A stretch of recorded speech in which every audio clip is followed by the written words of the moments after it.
with that. So, and for us it was an experiment, to get into the whole thing, whether the government wants to listen to us or not. That was also a point of test.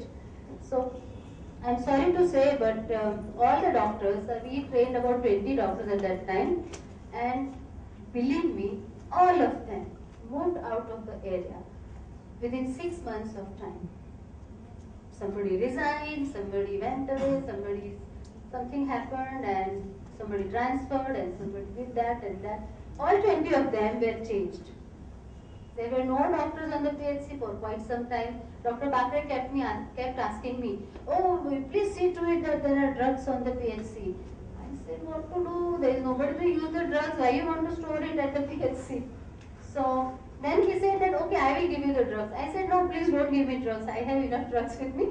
I will use whatever I have, and you take care of your government things." And that's how we almost dissociated from the PHC, CHC. Not that we did not want to, but somehow it did not happen. The paramedics, we trained about 120 paramedics in 2 blocks.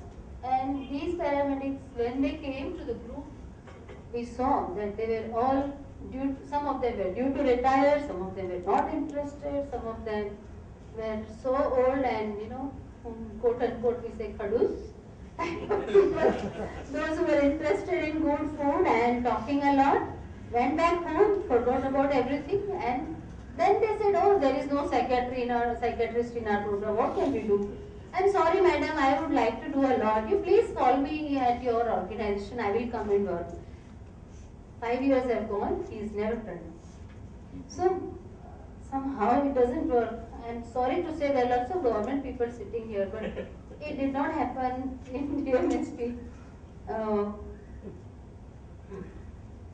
Then for our own knowledge, we also addressed about 4 or 5, to say research is a big word, but we wanted to have an inquiry into community community dynamics, where we wanted to find out what are the community support structure, what are the possible community support structure.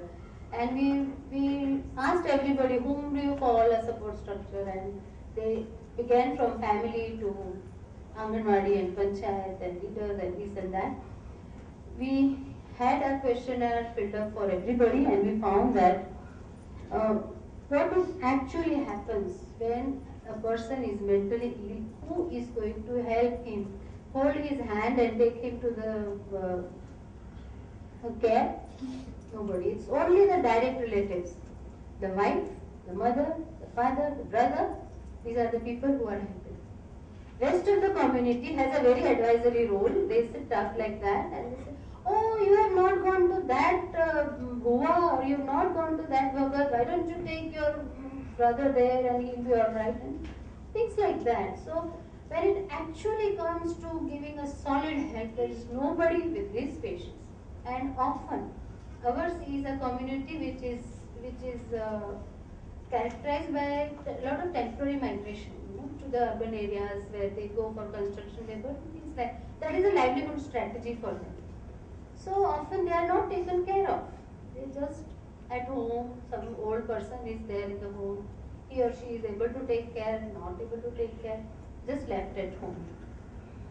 So what really helps the MI patients is the direct family relatives. What is the most effective method of education and awareness building? We found out that it was only the word of mouth. No amount of patrikas, no amount of film shows, no amount of street plays. It's only what I talk to you and he talks to somebody. That's what has worked best in our case. What is the perception of folk healers? Now, folk healers and traditional healers was one group who is always in our surrounding, and we have good cordial relations with many of them, and they would keep referring their difficult cases to us in general healthcare matters.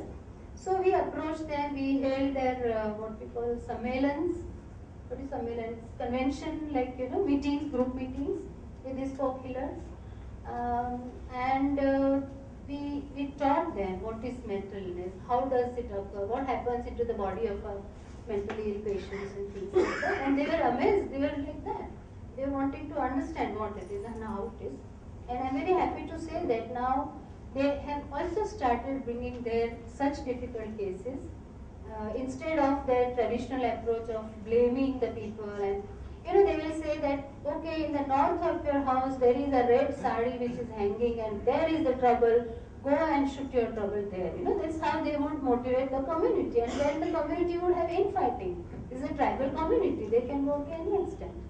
So we say that this is nothing that you will be doing, and we are very happy that after for quite some time, for 3-4 years, we haven't heard of any single incident of such infighting, and that is good. I'm not taking the whole credit, but still we have dropped an thing in the ocean. Was a perception of health workers who are supposed to be our first medium to reach out to the community.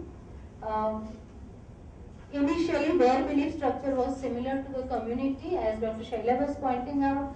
They also believed that this is something curse of the god or scenes of the past that are affecting and all that. But slowly we found out that they were interested, and when they were interested, we said, look, modern medicine has some reply to this. We have these medicines. We want to try it out whether they work or not. And now they are fully motivated into it. They have undergone trainings of lay counselor, and they are giving support counseling to the families. And these workers are, couple of them are totally illiterate.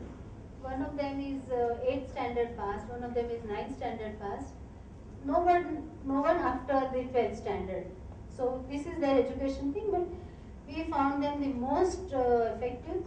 We also tried with the clinical psychologist and MA psychology and this and that, but our community talks a different language than they talk. So most of the times they are not able to understand.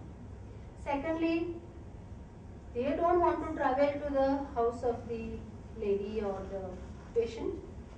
They would expect us to bring the patient to the clinic. Okay, that also we can try, but then the language and the cultural barriers are so harsh that we were not happy with them. Lot of IIM people kept on saying, why you cannot employ clinical psychologists, pay them very high salaries, they will stay here and they will be down to earth and this and that.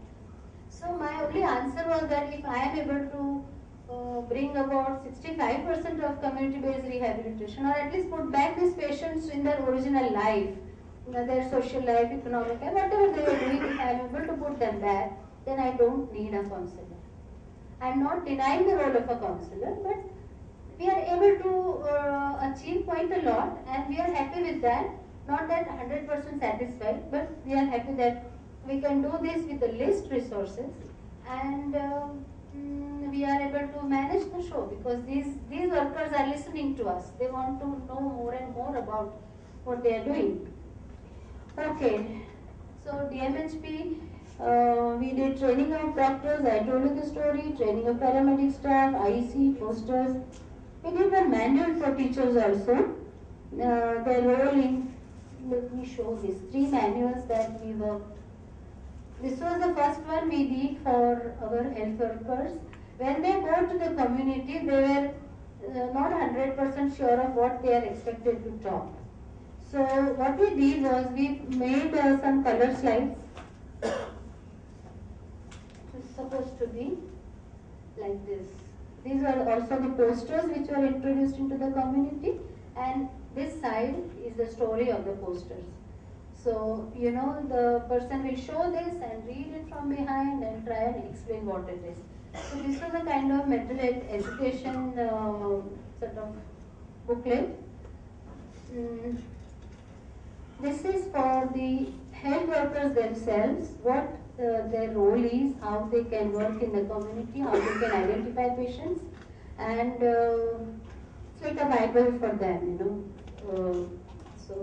and this is the teacher's manual. This is I have brought the draft copy here. It has been field tested and the final copy is also out. And with this, we are expecting the teachers to participate in the psychosocial development of the children. And so far, when Dr. Bakre was around, Mohan, he was always wanting us to take it to the education department and introduce and all that. But I am not sure now what will happen. But we are doing it in our own way. We have already about 140 teachers have been trained with this manual.